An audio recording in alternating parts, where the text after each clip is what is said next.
small child, I was encouraged to make art and express myself creatively.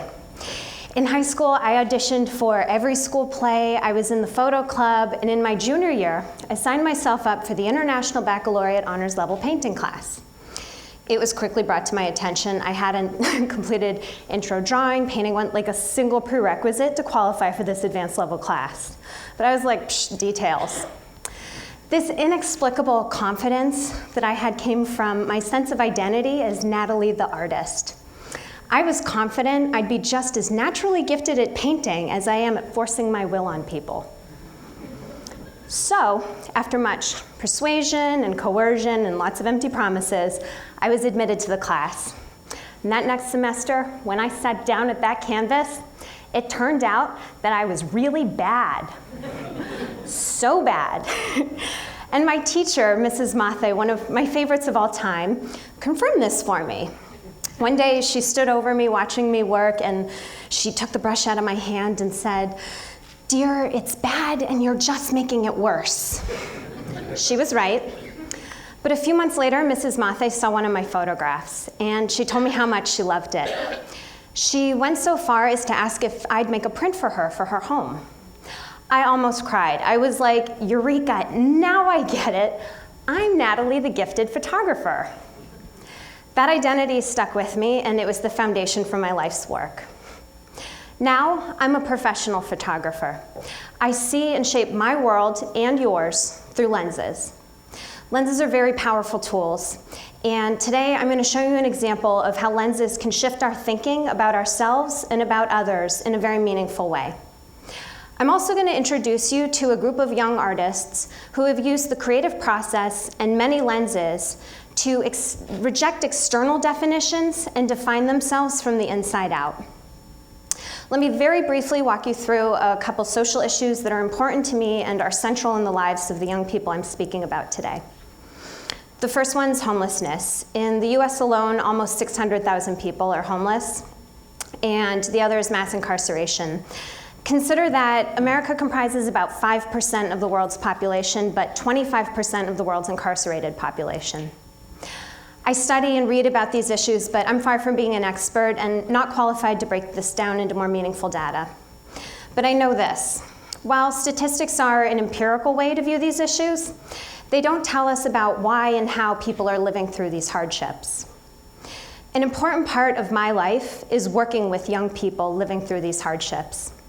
So I can do this. I can tell you a little bit about them and show you how art and the creative process has transformed their lives.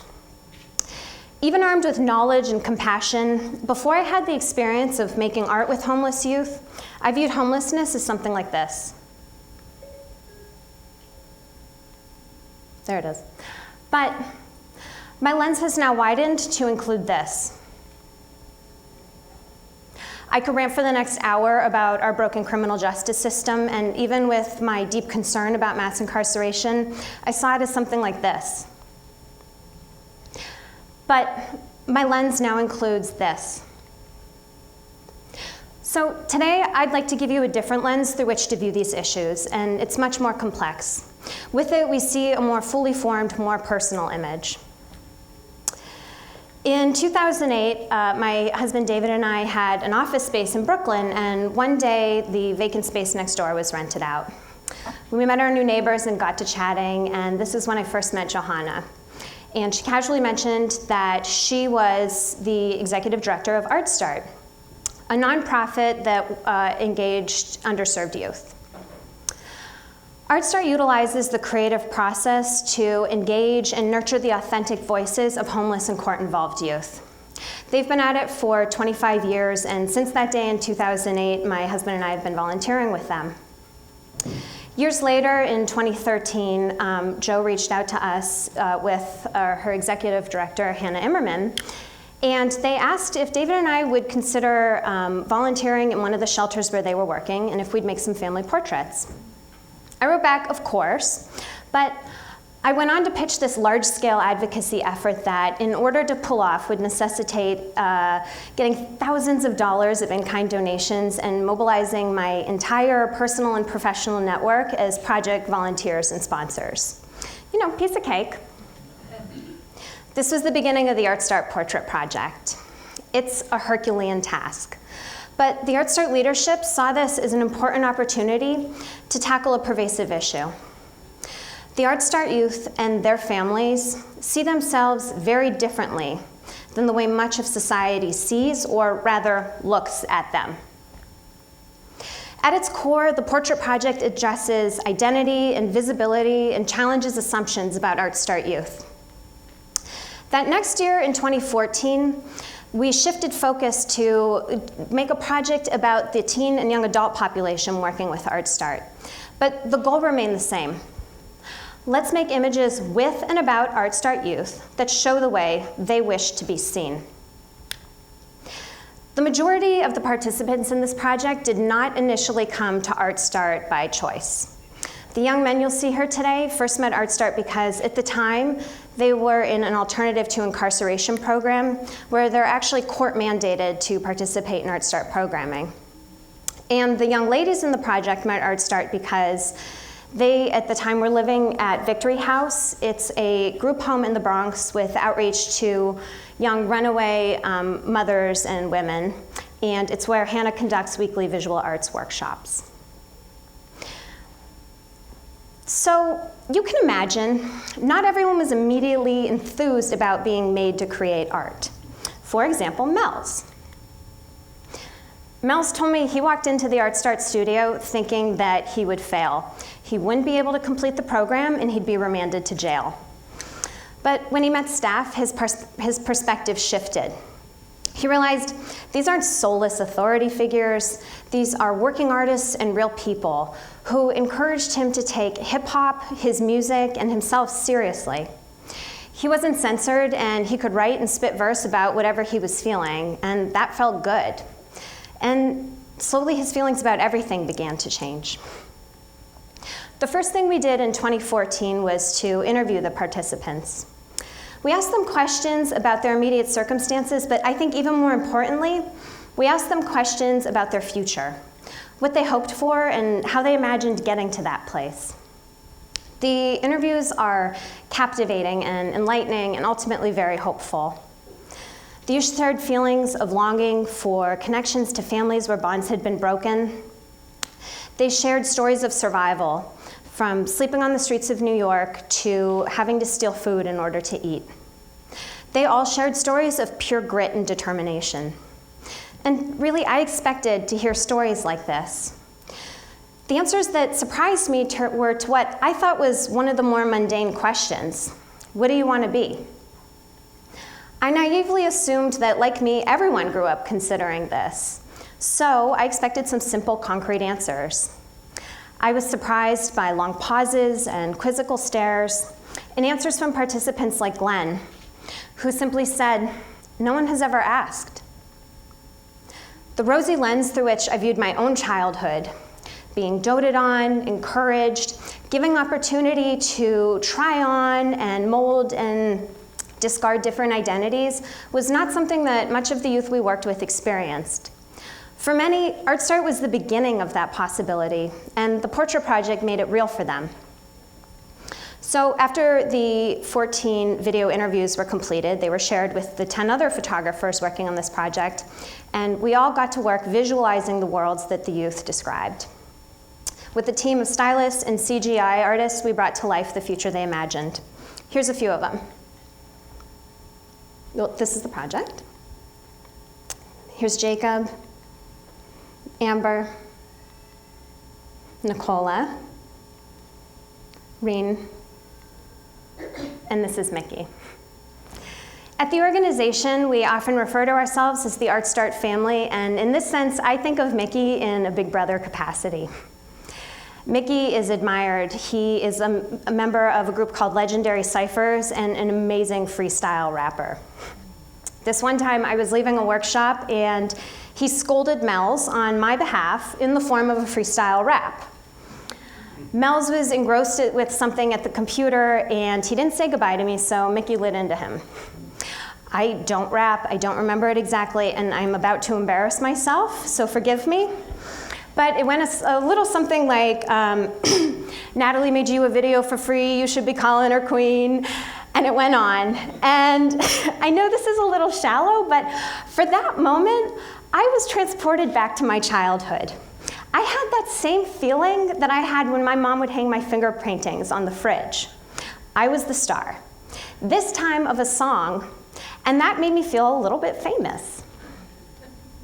That feeling of being recognized and validated within a piece of art is so powerful, and being able to do that for someone is so powerful. It's a feeling I experienced and unwittingly benefited from throughout my life, and I took it very much for granted. I asked Mickey why he thought that respect and acknowledgement were so important, and he said, frankly, because of where we came from. That feeling of acknowledgement can come from different sources, but I can say from what I've witnessed and from my own experiences that it's never more powerful and meaningful and positive than when the source of that is something you did, you made, and that piece of yourself is recognized. This is Mel's again. He keeps coming at you. Mel's is very intelligent and he's wildly creative. Like many of the ArtStart youth, Mel's changed his name when he became an artist. He was born Isaac, he was called Cross on the streets, and the artist name he chose for himself is Mel's. I asked him once to describe Cross as a character for me, because Cross and Mel's are completely different people. Cross is no longer with us, Mel's got rid of him, but he told me this about Cross. He said, Cross is a heartless human being. He was the type of person that would cause you nightmares, the type of person you'd be afraid of. I said, okay, now describe Mel's to me. And he said, Mel's is a loving person. He's very intelligent, he's poetic. He's basically just looking for a shot. Art in the creative process literally transformed. When these young men declared themselves artists, they became entirely different people. They assumed new identities. Cross, who Mel's was for a few years, was a front. He was someone tough that Mel's thought he had to be in order to survive. Cross did things Mel's wasn't proud of. As he put it in his own words, at 13, I did things I thought God would never forgive me for. But he used his talent and his creativity to redefine himself, to reject those external definitions and accept a new identity. This is Prince Akeem. Prince Akeem said something to me that many of the ArtStart youth have said. I didn't really have a childhood. He elaborated, I don't know how it feels to be treated as a little kid. I definitely don't remember ever playing with toys. I don't remember being treated like a child. But this image, it gave me a different view of myself. For years, all these complex ideas about identity and visibility have been swimming through my head. And it wasn't until recently I really considered how profound it is that many of the youth change their name when they become artists. So I asked Mel's about this and why it was important, and there are many reasons, but one of them is pretty practical. He said, well, Cross already had a reputation, and you can't be a criminal and be making music, because if you're a criminal, you have to hide out. But you know what you do when you're an artist? You have to go everywhere. Your face has to be known. Your presence has to be known. The history of racial oppression in media is far too vast for me to delve into in the time of this talk, but I feel it's really important to touch on, to say that while making projects, art and media projects with young people of color is certainly beneficial to the young artists, it's also really important for all of us as a society to see projects like this. The ArtStart Portrait Project is an unfortunately rare opportunity to see young Black and Hispanic people as they wish to be seen, in terms they define. Here we have a group of young art and media makers defining themselves, and they're playing all the leading roles. We see medical professionals, performers, scientists, and the beautiful Miss Ajay, bossed up.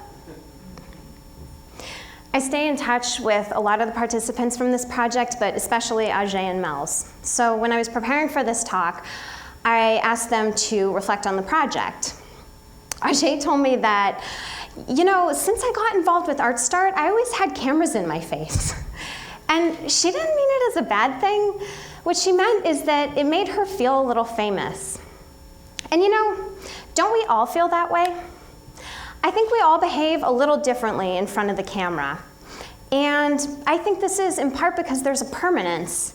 And that permanence gives our image and our voice a heightened sense of importance.